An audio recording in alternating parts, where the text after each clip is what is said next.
नमस्कार दोस्तों, मेरा नाम है विजय कुमार और आप देख रहे हैं कॉमिक्स पिटारा चैनल को।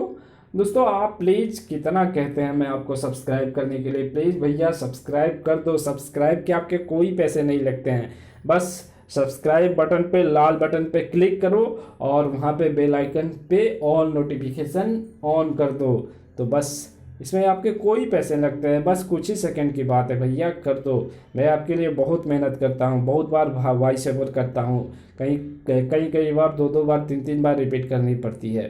तो चलिए दोस्तों, इस कॉमिक्स को शुरू करते हैं। दोस्तों, ये कॉमिक्स है फांसी दो भोकाल को, जो कि भोकाल की कॉमिक्स है। इसका पहला पार्ट मैंने अपलोड कर दिया है। पहले पार्ट में मैंने 15 पेज तक इस कॉमिक्स को कवर कर दिया था। अब इसके आगे इस पार्ट में पढ़ेंगे। दोस्तों, फांसी दो भोकाल का एक और पार्ट है जो कि गुणिक है। वो ऑलरेडी मेरे चैनल पर अपलोड है। अगर आपने वो वीडियो नहीं देखी है तो सबसे पहले गुणिक देखें, फिर फांसी दो भोकाल का पहला पार्ट देखिए। तो चलिए ये कॉमिक्स शुरू करते हैं। वापस सलोनी के पास पहुंच चुका था भोकाल। गुणिक ने मेरी कोई सहायता नहीं की, लेकिन एक बार तुम मेरी सहायता कर सकती हो सलोनी। इनमें से एक चित्र में मेरे कहे अनुसार परिवर्तन करके। एक बार फिर बताता चला गया भोकाल। एक बार फिर सलोनी अपनी अद्भुत कला का जौहर दिखाने में जुट गई, जबकि इधर गुणिक जुटा हुआ था अपने षड्यंत्रों की अगली चाल चलने में। मैंने अपने षड्यंत्र के हर पहलू को ठोक बजाकर देख लिया है, और मेरे इस षड्यंत्र को भोकाल का जो प्रिय जन शिकार बनेगा, वह कल सारे संसार के सामने होगा। रोज की तरह आज भी राजमहल के परकोटे पर मौजूद थी रानी मोहिनी। कितना सुंदर कबूतर है वो! राजमहल से ही किसी ने उड़ाया है उसे। कबूतर को देखकर रानी मोहिनी की आंखों में जो प्रसन्नता के भाव थे, वो दूसरे ही क्षण आतंक में बदल गए। ओह! उस सुंदर कबूतर पर बाण किसने चलाया? बाण चलाने वाला गुणिक था। यह आपने क्या किया गुणिक महोदय? आपने इस निरीह पक्षी को बाण से क्यों बीन डाला? राजमहल की दीवारों को पार करने वाले ऐसे निरीह पक्षी कभी कभी राजमहल की मजबूत दीवारों को गिराने में महत्वपूर्ण भूमिका निभाते हैं। ऐसा ही यह पक्षी कर रहा था, और मेरी बात का प्रमाण है इसके पैरों में बंधा यह संदेश पत्र। आश्चर्य से फटी रानी मोहिनी की आंखों के सामने ही गुणिक ने कबूतर के पैरों से बंधा संदेश पत्र खींच लिया। पिताश्री, इन तथ्यों पर दोगे ध्यान, मिलेगा इंद्र देवता का वरदान। गिर चुकी है रक्षा दीवार, स्वागत करता हीरक द्वार। आपकी पुत्री रूपसी। रूपसी? रूपसी ये पत्र अपने पिता को भेज रही है, और इस पत्र में लिखी कविता का एक ही सार है, इंद्र के सिंहासन और हीरो के द्वार वाली विकास नगर पर कब्जा कर लो। नहीं नहीं, रूपसी ऐसा नहीं लिख सकती। वो हमारी विश्वास पात्र है।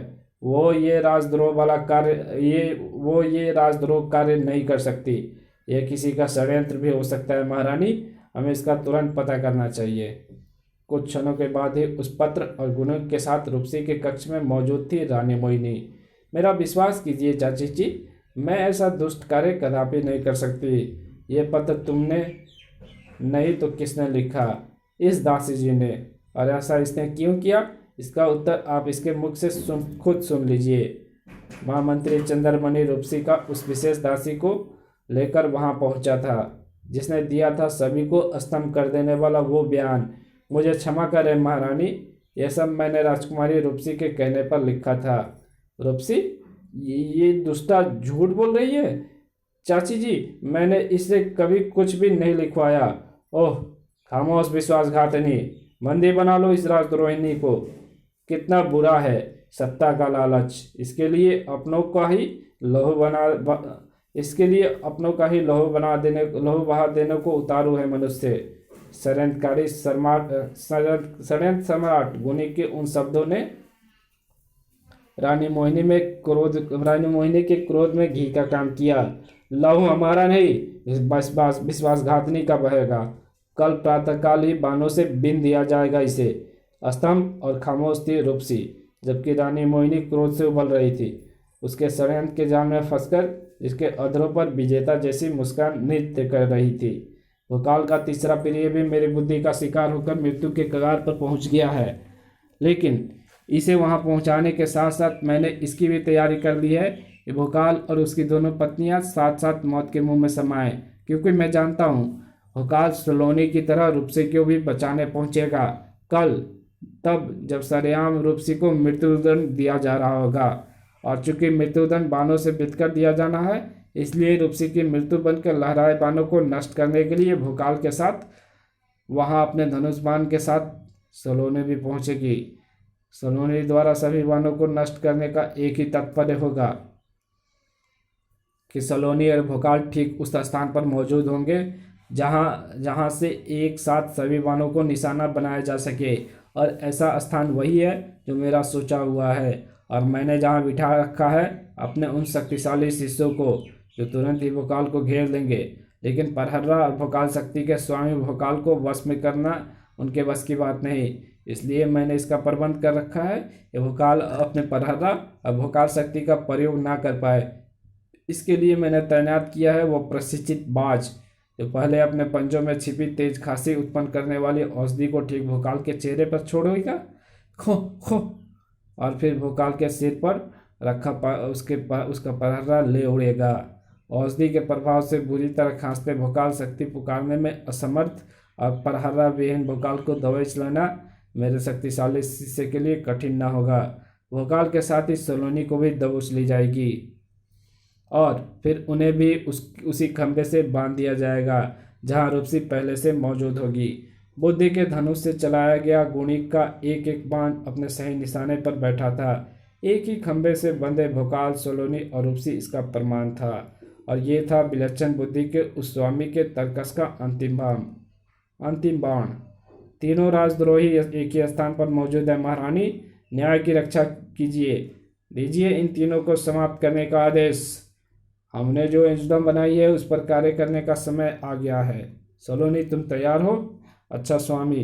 भोकाल के बोलने के साथ ही सलोनी के बंधे हाथ और हरकत में आ गए। उसके तेज नाखून भोकाल के हाथ में बंधी रस्सी पर जा टिकी। इधर सोच क्या रही हो महारानी? प्रजा और राज्य के लिए न्याय कीजिए। हाँ, न्याय कर दीजिए महारानी। हाँ, न्याय कीजिए महारानी। उस षड्यंत्रकारी बुद्धि के जाल में प्रजा के साथ साथ रानी मोहिनी भी बुरी तरह फंस चुकी थी। समाप्त कर दो इन्हें। तुरंत ही रूपसी की तरह भोकाल और सलोनी को भी काले लबादे में ढकने के लिए कुछ सैनिक उनकी तरफ बढ़े, लेकिन कोई ना देख पाया कि कुछ देर पहले भोकाल के हाथ बंधे थे, अब आजाद थे। तेजी से अपने पंखों के बीच वहां पहुंच चुके थे जहां परहर्रा छिपा हुआ था। जल्दी उसके शरीर के काले लबादों से ढक दिया गया। चारों तरफ से चले सैकड़ों बाण, और हर वन का निशाना थे भोकाल, रूपसी और सलोनी। और वे तीनों इस समय जिस हालत में थे, ऐसे में निशाना चुकने का तो प्रश्न ही नहीं उठता।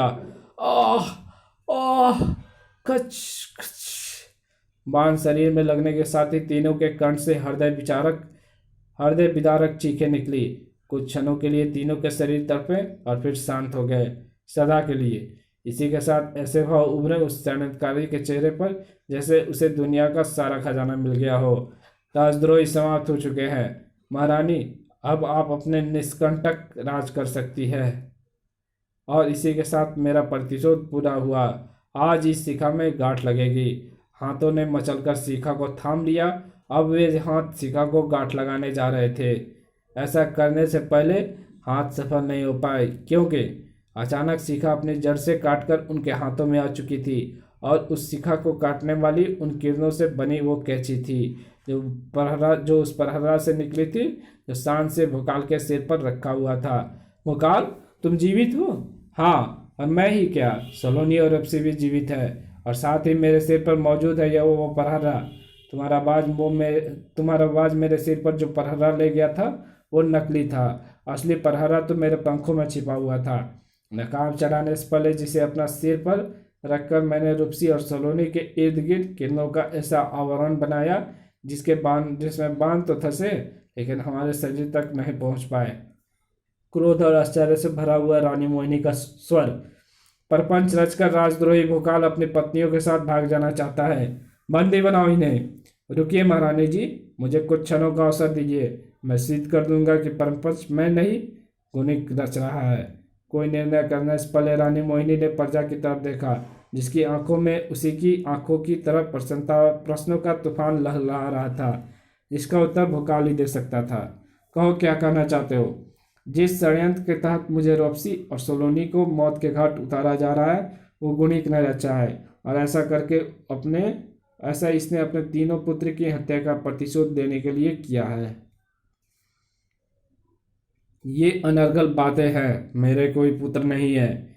मुझे पता था तुम ऐसा ही बोलोगे, इसलिए मैं प्रमाण के रूप में मिथिला नगरी के ये नागरिक साथ लाया हूँ, जहाँ तुम और तुम्हारा परिवार 7 पीढ़ियों से रहता आ रहा है। अगर ये प्रमाण भी काफ़ी नहीं है तो मैं तुम्हारे तीनों पुत्रों को भी यहीं बुला देता हूँ। तो कान ने ताली बजाई। तुरंत ही 300 लेकर वहाँ उपस्थित हुए सेनापति परवीन कुमार। ये तीनों 100 गुणिक के पुत्रों के ही हैं, जिन्हें गुणिक ने कारागार से चुराकर अपने घर के तहखाने में इसलिए सुरक्षित रखे थे कि इसने कसम खाई थी कि ये इनका अंतिम संस्कार मेरे और मेरे 2 प्रियजनों के अंतिम संस्कार के पश्चात ही करेगा। ये गुणिक के ही पुत्र है। इस बात की पुष्टि मिथिला नगर के उपस्थित निवासियों से की जा सकती है, और विकास नगर के निवासियों से इस बात की पुष्टि की जा सकती है कि गुणिक के इन तीनों पुत्र में एक वो है जो समस्त विकास नगर को अपनी तरह क्षय रोगी बना देना चाहता था। दूसरा वो है जो गुप्त रास्ते से आपकी हत्या करने आपके कक्ष में पहुंचा। और तीसरा वो है इसने आपको मेरे भालों से बचाते हुए अपना बलिदान दे दिया। इसी के साथ भड़क उठा गुणिक। हाँ भोकाल, ये मेरा पुत्र है और मैं तुझसे प्रतिशोध लेना चाहता था, और तेरी हत्या करके और वो प्रतिशोध मैं अब लूँगा। तो जैसे बुद्धिमान को क्रोध शोभा नहीं देता गुणिक, इसलिए शांत हो जाओ। अपने बुद्धि से तुमने मेरे विरुद्ध जो षड्यंत्र रचा उसमें पूरी तरह सफल हुए थे गुणिक, लेकिन होने को कुछ और स्वीकार था। तभी तुम्हारे तीनों पुत्रों के चित्र सलोनी से बलवाने के पश्चात मेरे मस्तिष्क में तुम्हारा चित्र बनाने का विचार कौंधा। मैंने सलोनी से तुम्हारा एक पुत्र के चित्र से उसके बाल हटाकर उसकी तुम्हारे जैसी शिखा बनाने को कहा। फिर मैंने जैसे ही उस चित्र पर वैसा ही लंबा तिलक बनवाया, वह जैसे तुम्हारे माथे पर हमेशा रहता है। अब जो चित्र मेरे सामने था वो लगभग तुम्हारा चित्र था, जिसे देखकर मैं तुरंत ही तुम्हारे चौंकने का कारण समझ गया। मैं समझ गया ये तीनों तुम्हारे पुत्र थे और तुम ही मेरे विरुद्ध षड्यंत्र रच रहे थे, परंतु यह सब सिद्ध करने के लिए प्रमाण की आवश्यकता थी। इसलिए मैं तुरंत ही सेनापति परवीन कुमार से मिला और उन्हें सारी बात समझाकर तुम्हारे बीते हुए कल के बारे में जानने जुट गया, और उन्होंने इसे मिथिला नगरी में ढूंढ लिया। सेनापति परवीन कुमार की सहायता से मैंने तुम्हारे गुप्त तहखाने में रखी तुम्हारे पुत्रों की लाश को ढूंढा और रूपसी की दासी से सत्य जाना। फिर तुम्हारे काले रूप को सारे संसार के सामने लाने के लिए तुम्हें बुद्धि से ही मात देने की योजना बनाई। तुम्हारे बाज वाले प्रकरण को ध्यान में रखकर यह निर्णय निकाला कि तुम मुझसे पलहरा छीन लेना चाहते हो। तभी मैं असली पलहरा को छिपाकर नकली पलहरा को अपने सिर पर रखकर यहाँ पहुँचा, और उसी के बल पर तुम्हें बुद्धि के इस जंग में करारी मात दी। जानते बूझते हुए ब्राह्मण का वध करना अपराध ना होता तो तुम्हारी गर्दन को हमने अपने हाथों से तुम्हारे धड़ से उड़ा दिया होता। षड्यंत्रकारी, हम तुम्हें राज्य निकाला देते हैं। उधर गुणिक सिर झुकाए राज्य से बाहर की ओर चल दिया। इधर सारी प्रजा अपने नायक की जय जयकार कर उठी। हमारे नायक महाबली भोकाल की जय। इसी के साथ ये कहानी यही समाप्त होती है। मिलेंगे एक नई कॉमिक्स में, तब तक के लिए बाय। खुश रहिए, हंसते रहिए, मुस्कुराते रहिए और सावधान रहिए, बचे रहिए।